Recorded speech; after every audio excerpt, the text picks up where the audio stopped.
Hey guys, welcome back. In this video, I'm going to show you how to add GIF to your Shopify product descriptions. Let's get started. So as you can see right here, I have here a product, which is a t-shirt product. And then in here, I have your description. But for example, I want to add a GIF.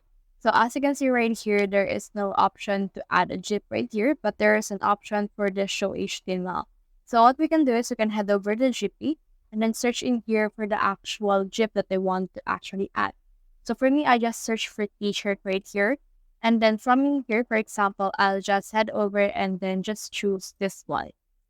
Now, since I chose this one, it will load in here. So head over and click on Embed.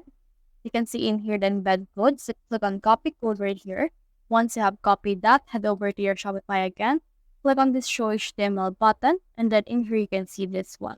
So let's head over and add this thing right here. And from in there, as you can see, this is what it looks like. You also have the option to delete this right here in order to not see the from GE thing right there. So let's head over and delete that. And then from in there, head over and save it. So as you can see right now, it's been saved. Now, if you head over and show the editor, this is what it looked like. You can see now that we have a GIF embed. So for example, let's head over to our online store and let's see what that will look like. So we have here the product. So let's click on that. And under the description, you can see in here the GIF that we have added. So that's the whole process. If you have found this video helpful, simply leave a like below or subscribe because it helps me reach more people. See you soon.